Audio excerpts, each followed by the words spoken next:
Hello, and welcome to the LANCave, where we're living as nerds. I'm Owen, joined by nobody. It is just me. I hope that is okay with you all.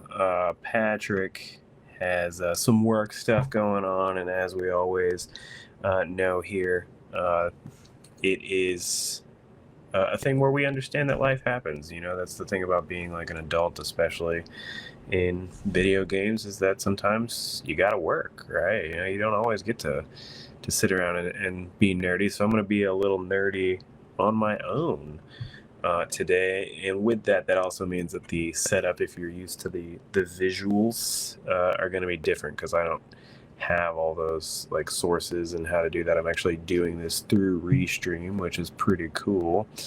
But hopefully you guys are all having a fantastic Wednesday evening, and if you're listening to this later, hopefully you're having a good day whenever it is. I've been playing a little bit more of Hollow Knight. I discussed that a lot more thoroughly on last week's podcast, but still having a good time with it. Kind of just playing a little bit here and there. It's a game that I like, that I can just pick up and put down and not really have to worry too much about it. It's not like a story-driven game or anything, right? I also need to remember that I'm the only one here, and so I don't have Patrick to look at, so I need to actually spend a little bit more time being like, hey, what's up, guys? How's it going? So yeah, still a little bit of Hollow Knight, and then Life is Strange True Colors comes out in a couple days, and that's generally a game that I play with my wife, and she actually brought up that we should finish Life is Strange 2, because we never did. So we had gotten through episode 3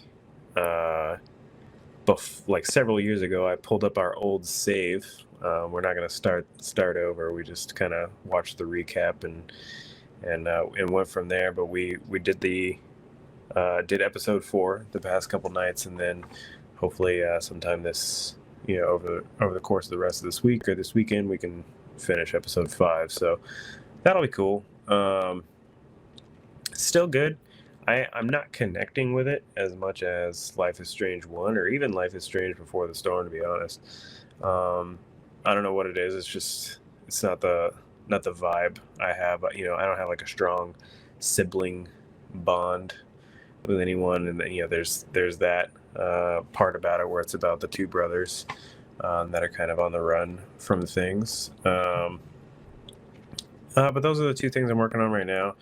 I saw that reviews for Tales of Arise were really good, and it's giving me a little bit of FOMO. That comes out tomorrow, September 9th, I think, or maybe it's September 10th. One of those 2 days it comes out. Got a little FOMO there because it's got exceedingly good reviews. Though I'm waiting for Kenna, so I want to. I've been trying to ease off some of my purchases, although I bought Avengers for $20 because it was on sale through Amazon and Walmart. Picked that up. Then I today, with no real desire to play it whatsoever, I picked up Watchdogs Legion from GameFly because it was $6.99, and it's like I've never seen it go for $7. You get the disc and the case, as far as I know. We'll actually see how that works out. So I've been trying to be a little bit more frugal with the game purchases, as we've talked about. That's why we've been doing the 12 for 12 here at the podcast. And if you don't remember what that is, you probably do, but just in case you don't, that's where we picked over the course of a year 12 games, so 1 game per month, from the library of us. So basically things that we already own, that we already paid for, and we just bought and never played. So we set that up. Going to be continuing that on into next year because it's been a lot of fun. This month's was Hollow Knight for me, and again, last week's podcast, you can hear me talk a lot more about that if you'd like. So yeah, a little bit of news. So my overlay, again, I'm just using a browser overlay. So if you're watching this, you're just going to see what I have for websites, and I do apologize. You're probably also going to see my camera for a second, and that is not intentional, but that's how that goes. Hey, cool. Here's my show notes. Oh, that good? Cool. So the first one, PlayStation bought its third studio. No, it didn't buy anything the size of Bethesda, and it's probably not going to, but we already knew that they'd bought Housemarque this year.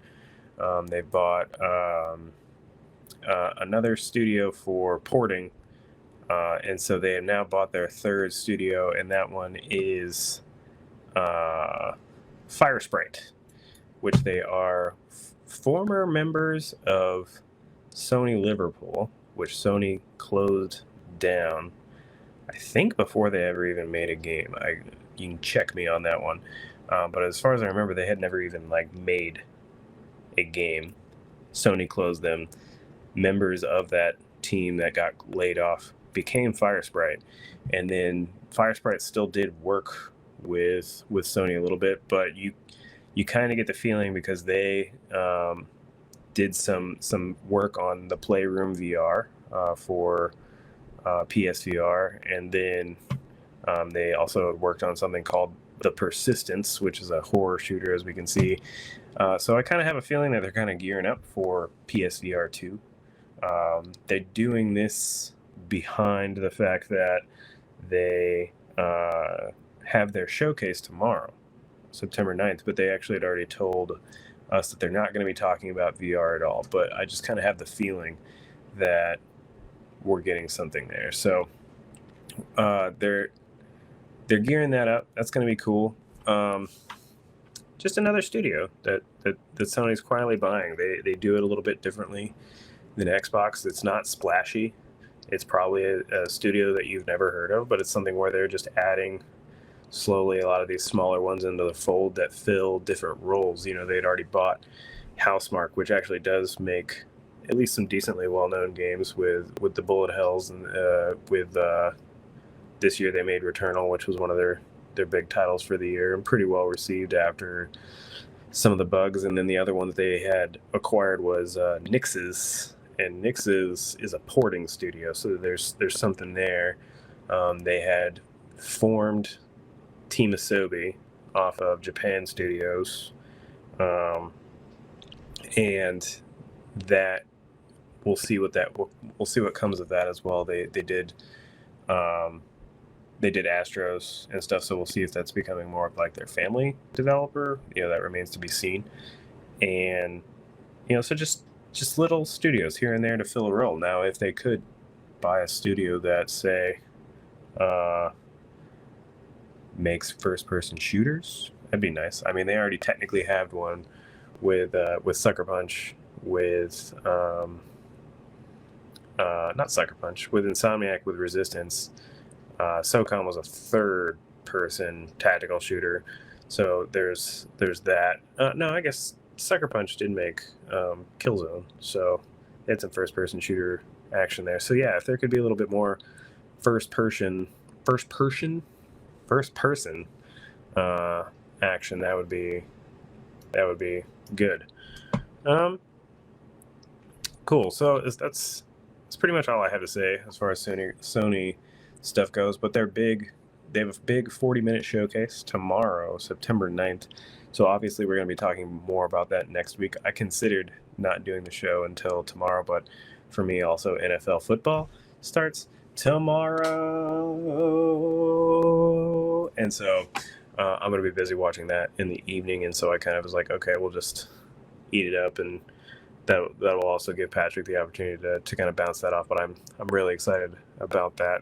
I considered writing down some predictions, but you know what? I think after everything this year, the prediction stuff is tough. I think we saw Horizon get delayed into 2022. That was clearly supposed to be a 2021 game. It didn't happen. They had originally said God of War was going to come out in 2021, which was ridiculous. It was never going to happen, but they were shooting for the stars there. So right now, one of their biggest titles coming out is Kena, which they don't own the studio. It's the studio's first game ever, but they put, you could tell that they put a decent amount of money behind that game initially, and they're hoping that it's good. I'm sure. I'll let you know here in a couple weeks. Whenever I get it, I have it pre-ordered. So I don't know kind of what to predict. I'm hoping that we see some new stuff. I know a lot of people want to see God of War gameplay. I'll be honest, I don't. I already know that God of War is going to be good. The first one, or not the first one, but the last one was great, and that was good enough for me. So I don't care about seeing that. I want to see some new hotness. I want to see a shooter. That's what, honestly, like in terms of, it's not a prediction, it's a want.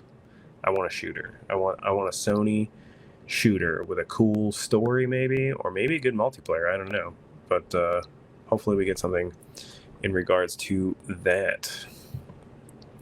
Moving on to a game that I just wanted to call it out because it is super popular. I've actually been thinking about playing it recently. I bought it while it was on sale on Switch. I bought it for my wife, even though she had beat it to death. Not to death, but she played quite a bit of it back on Xbox One. I don't know, 2017 is when she was playing that game pretty heavily. And Stardew Valley, the creator, and I want to say it's a really, I don't know how many people actually work on the game. I know that he's primarily done a lot of it himself, but Eric Barone says that he's currently working on a brand new unrevealed game instead of updating the game for the future. So you may have seen the last update for Stardew Valley. He said, I'm not saying that there's going to be another update. It's pretty much, to me, that tells me he doesn't have any desire to update it anymore. I think he's kind of gotten everything out of it that he could. He did mention, just funnily enough, in Stardew Valley, a farming simulator, he was like, I talked about adding some more romances, but to add romances, you have to add some specific scenes in there, and it can be tough to get that. So I thought that was funny, that was like a break point for him. He's like, I'm tired of adding romance scenes into Stardew Valley. But so he's working on something new, and apparently we might see it soon in terms of a reveal. But good for him. You know, he built an extremely successful game. My wife loved it. My sister-in-law loves it, still plays it regularly. I know a lot of people who were just very into it, and it's just one of those Zen games that you play and build out. And so what's funny is that it started as that small little thing, and it's developed into this like online thing. There's co-op to it, and then there was even recently a competitive Stardew Valley tournament with a prize pool of $40,000. I thought that was pretty insane as well. So good for him that he built a game that can sustain him. Probably, and then some. He's probably made thousands, if not millions of dollars at this point. Who knows? I think it's still retails for $14.99 whenever it's not on sale. So, depending on how many copies he sold, he's probably done pretty well for himself. So, we'll look forward to that, and I hope to bring it up again. I've been feeling some pixel art recently. Eastward comes out, I think, next week. I'm really interested in the reviews on that, which is a Chucklefish game. So I like the style of Stardew Valley. It's just not a farming thing for me. So he did mention that it is another top-down pixel art game, and so that immediately makes me interested. We'll just see kind of what direction he goes. Cool. Then Alan Wake. So I am a little sad that Patrick couldn't be here for this one, because this is actually more his game. So some things that got kind of leaked at first and then was later confirmed by the creator of Alan Wake. But Epic Game Store, people peruse the data. You got to put your hands up here whenever you're on camera so that you can mime the keyboard action.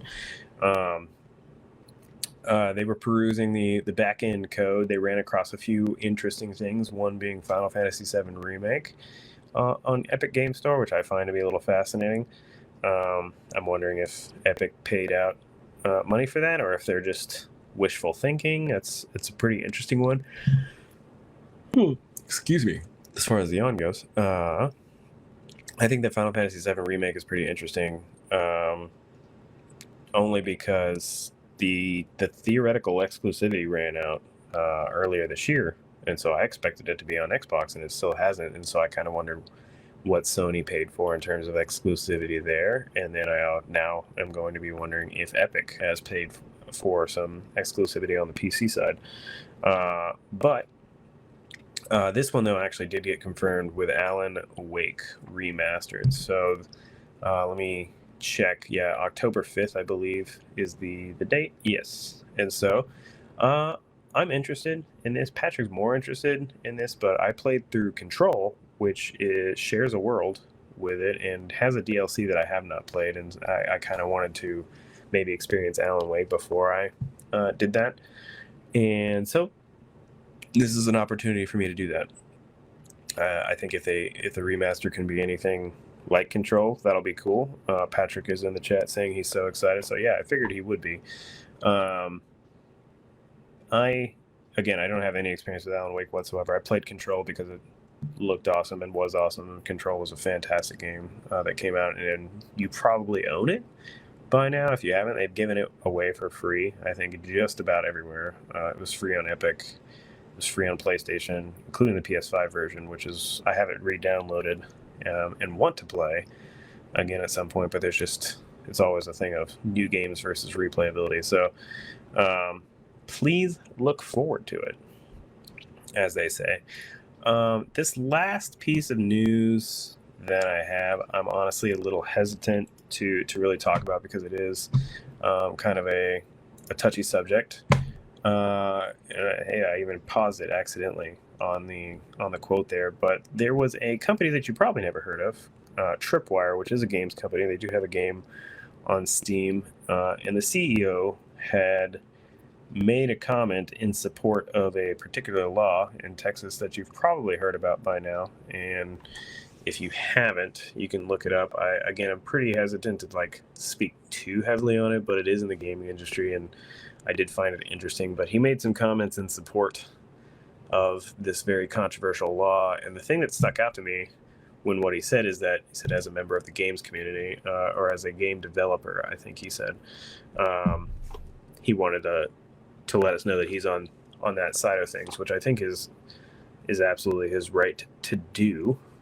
But the thing that I thought was pretty ballsy was just mentioning your job specifically, like throwing it out there, like, hey, I'm a member of the game development, and this is what I think. And I had never heard of him before, and it turns out he's the CEO of this company called Tripwire that has made a game or two.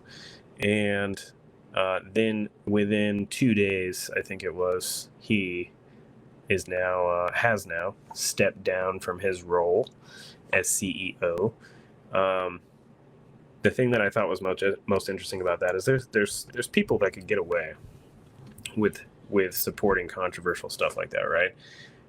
And there's people who can't. And the thing that I thought was interesting is that as a CEO, if your company is willing to dump you that quickly, it makes me wonder, was this something where they were looking to get rid of him? Was it just something where it's like, dude, you're not worth that much money to us. We're just gonna say bye now, because stepping down, we know what stepping down means. It means they old yellowed you and said, see you later. Don't let the stock hit you on the way out, which, that's the thing, is if he has any stock in the company or anything like that, obviously that's not necessarily going away. But I don't have much to say in terms of agreeing or disagreeing with his stance, because I absolutely do disagree with him.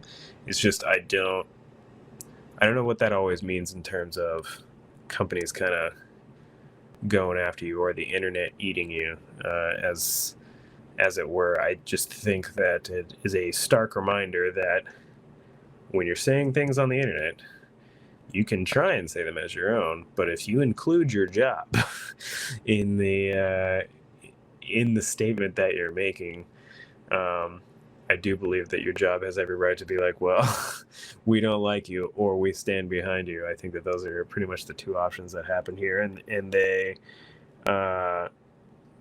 they chose to not stand behind him, and that's absolutely their right to do. We always speak on this show about fiduciary responsibility, right? If they don't see that his comments are going to lead to more dollar signs for them, then that's the thing. That's what it comes down to. And like Patrick said in the chat, it is a touchy subject. We should be able to respect people's opinions, but some people are really hard to without actual conversation. That's pretty much where I'm at. I have my own opinions. Again, I said that I disagree with them, but I have extents that I disagree with also, but I also am willing to call some things straight up stupid. But even if I am saying I completely disagree with you, I 100% disagree with you, I think that that's the dumbest thing that you could ever say, unless you're saying something that is just I don't know, evil or something, I'll still be able to have a conversation with you about it. I'll still be able to be, in some instances, I might even be able to be your friend about it. I mean, I'm from Texas. You know, in regards to this touchy subject, it's something where, you know, you have families that are on divided lines about this thing, but at the end of the day, you're still family, right? And so, in this case, it's always interesting to me watching the internet do what the internet's gonna do. I think that it's a tough thing to watch, and then it's one of those things where you see a tweet like that and you're like, shouldn't have done that. Yeah, you shouldn't have done that. And this is one of those shouldn't have done that moments. I think that the dude has every right to his opinion.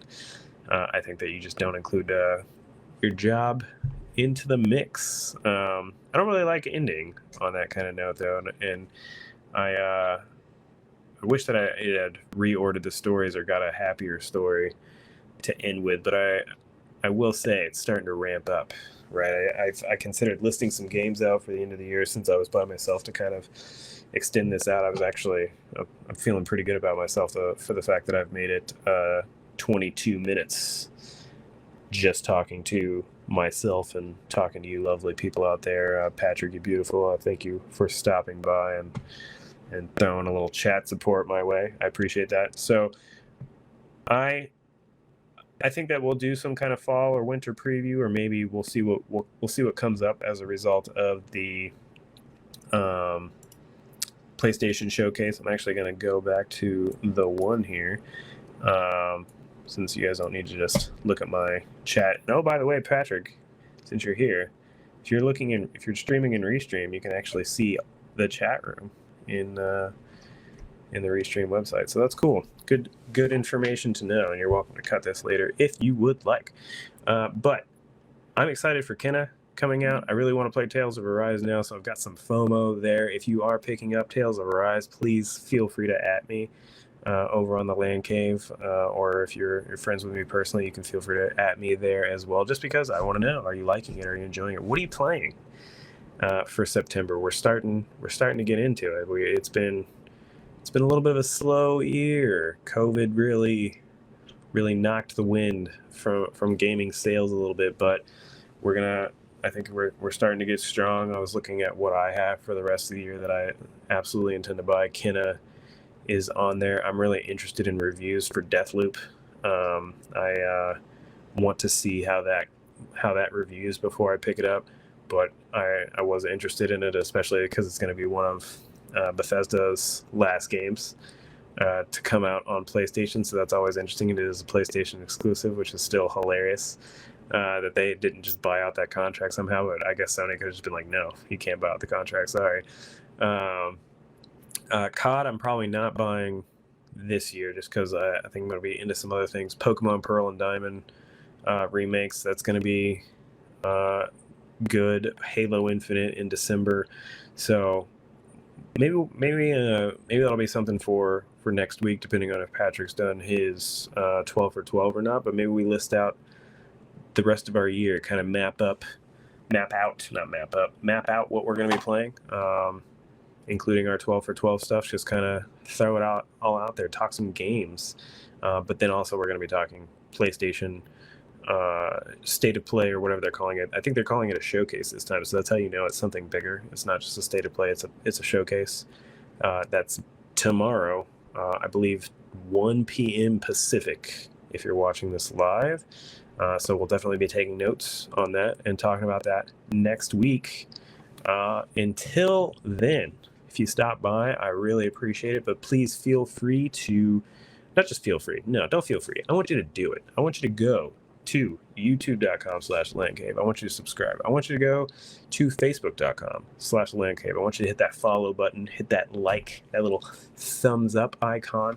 Go to twitch.tv/TheLanCave and hit us up. And then please do feel free to go onto podcast services. We're available pretty much everywhere. Leave us reviews if you could. Reviews really do help the algorithm. So if you are some of our podcast listeners, which I know we have, I think 10, 20, 30, 40, 50 out there, please do feel free to leave us some reviews. It really helps out a lot. And then, let us know what you're playing. So I hope you have a great rest of your evening. Thank you so much. Bye-bye.